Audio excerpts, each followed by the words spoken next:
दर्शकवृन्द नमस्कार। आजको इनसाइड स्टोरीमा हामी अहिले व्यापक चर्चामा रहेको विषय मिसन 84लाई लक्षित गर्दै संसदीय निर्वाचनमा जनताले नयाँ दल खोजेका हुन् या स्वतन्त्र उम्मेदवारको लहर आएको हो भन्ने विषयमा चर्चा गर्नेछौँ।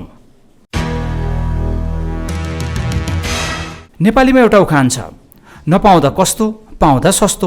नेपाली राजनीतिक वृत्तमा यही उखान चरितार्थ भइरहेको छ। नपाउँदासम्म न्वारानदेखिको बल निकालेर अनेक तिगडम गरिन्छ, पाएका भोलिपल्टदेखि तैरानी मैरानी कसले भर्ला कुवाको पानी। दलीय भनौँ वा निर्दलीय अर्थात् स्वतन्त्र, सबैको नियति एउटै हो। यति रौँ बराबर पनि फरक छैन। नभए 2048देखि 2079सम्मको निर्वाचनमा उठेका, जितेका र पदमा पुगेका उम्मेदवार र काम गर्ने नेताहरूको कार्यशैली हेरौँ त। चित्त बुझ्ने काम केही रहेछ भने मिसन 84को प्रवचन पनि सुनौला। तर माफ गर्नुहोला नेताज्यू, जनतालाई मिसन 84सम्म पर्खने र जिन्दगी सहज रूपमा जिउने वातावरणमा तपाईहरूले आगो लगाइसक्नु भएको छ। जनता दैनिक 3000 माथि विदेशिन बाध्य छन्। तपाईहरूको कार्यशैलीले आफ्नो पुर्खाको थातथलो बैंकमा धितो राखेर कलिला बाबु नानीहरू विदेशिन बाध्य छन् भने कसैका अभिभावक पनि बाध्य भएका छन्। के अब देशलाई वृद्धाश्रम बनाएर मिसन 84मा चुनाव लड्दै हुनुहुन्छ? के अभिष्ट पूरा गर्ने लालसा हो बुझ्न सकिएन।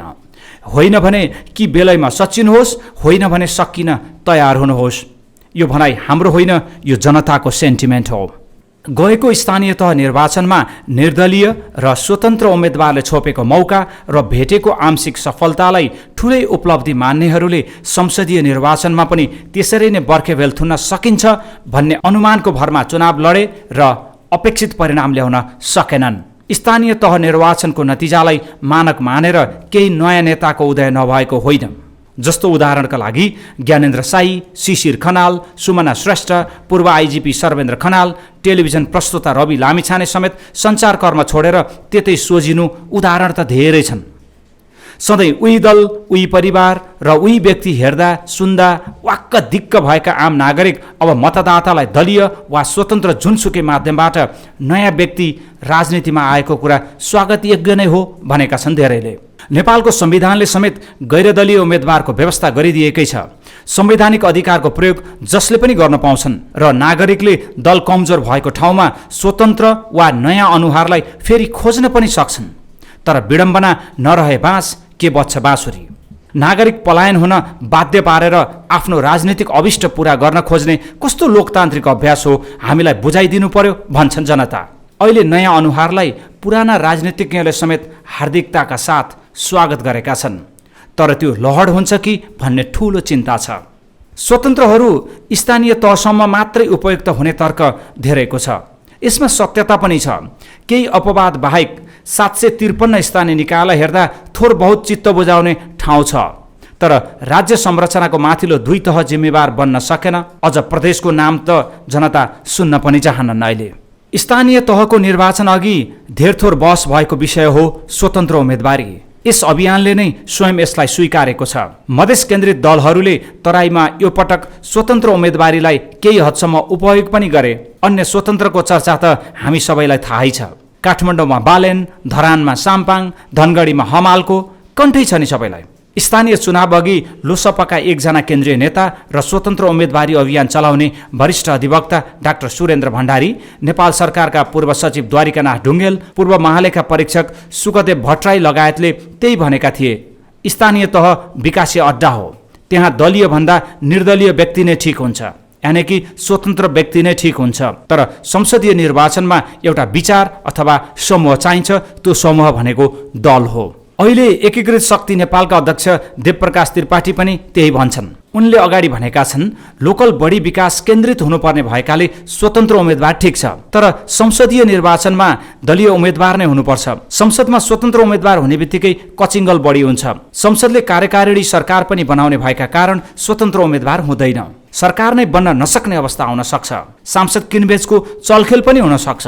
उनै त्रिपाठीका अनुसार संसदको विधायक हुन विचार वा समूह चाहिन्छ। त्यो समूह भनेको राजनीतिक दल हो। स्वतन्त्र उम्मेदवारी रहर हुन सक्छ। संसदमा त्यसको मूल्य नै छैन। कसैको रहर पूरा गर्ने थलो संसद हुँदै होइन। स्वतन्त्रसँग छ चाहिँ के, यो आम प्रश्न हो। र पनि स्वतन्त्र भन्ने बित्तिकै मतदाताले आँखा चिम्लेर मतदान गरिहाल्छन् र कुहिए सडे गलेका दललाई ठेगान लगाउँछन् भन्ने सोचिरहेका छन् धेरैले। त्यसो कसैले सोचिरहेको छ भने मूर्खता मात्रै हो। सस्तो प्रचारले अघि आउनु ठूलो कुरा होइन, तर कति दिनलाई संवैधानिक अधिकार प्रयोग गरेर आफ्नो विचार अभिव्यक्त गर्न पाइन्छ। तर त्यतिले पुग्दैन। जीवन र जगत, वस्तु र घटनालाई हेर्ने दृष्टिकोण नभएकाहरू कसरी नेता हुन सक्छन्? कस्तो राज्य व्यवस्था, कस्तो अर्थ राजनीतिक अख्तियार गर्ने भन्ने ज्ञान नभएकाले कसरी सुशासन कायम गर्न सक्छन्? विचारधाराको सङ्कट भएको व्यक्ति वा समूह लामो यात्रा गर्न सक्दैनन्। उदाहरणका लागि साझा पार्टीका रविन्द्र मिश्रको सो पतन नै काफी छ र जानकारहरूले भनेका छन् स्वतन्त्रको रहर केही दिनको तमासा र रमाइलो मात्र हो। दलको शरण पर्ने अर्को जडसूत्रवादी सोच हामी कहाँ डेरा जमाएर बसेको छ।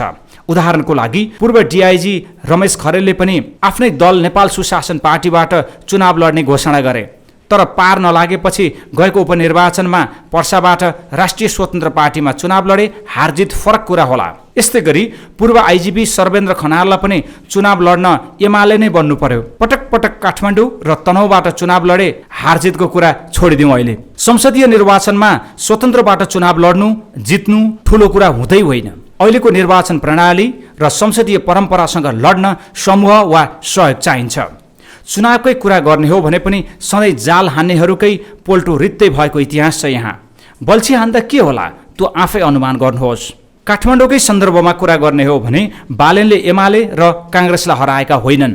काठमाडौँ महानगरपालिकामा दुई ठूला राजनीतिक दल एमाले र काङ्ग्रेसलाई पाखा लगाएर मेयर निर्वाचित भए स्वतन्त्र मेयर बालेन्द्र शाह। उनको विजयलाई जसरी ठूला राजनीतिक दलले झट्का भनेर भनिएको छ त्यसो होइन। मिहिन ढङ्गले तथ्य केलाउने हो भने काठमाडौँ महानगरमा एमाले वा काङ्ग्रेस हारेका होइनन्। त्यहाँ हारेका हुन् त केवल काङ्ग्रेस नेता प्रकाशमान र एमाले उम्मेद्वार केशव स्थापितले।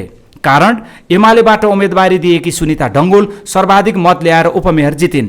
उनले सर्वाधिक मत ल्याउनुको पछाडि एमाले नेता कार्यकर्ताको भन्दा बढी हात काङ्ग्रेसका ठूला नेताको छ।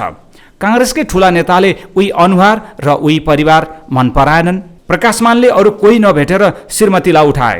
एमाले मतदातालाई हेरेर आउटडेटेड स्थापितलाई उठाइदियो। काण्ड पुगेन। अब अप्रतिबद्ध र हावादारी मतदाताको बाहुल्यता छ काठमाडौँमा भन्छन् कोही। राजनीति शास्त्री कपिल श्रेष्ठ भन्छन् 2048 पछिको समयमा एकताका काठमाडौँमा सबै वाम मतदाता भए। त्यो बेला वामपन्थको नाममा जसलाई उठाए पनि जित्ने अवस्था थियो। त्यो बेला दमन्ना ढुङ्गाना समेत झण्डैले वाम लहरको शिकार भएका थिए। अहिले ती वाम मतदाता कहाँ गए होलान्? बालेनतिर?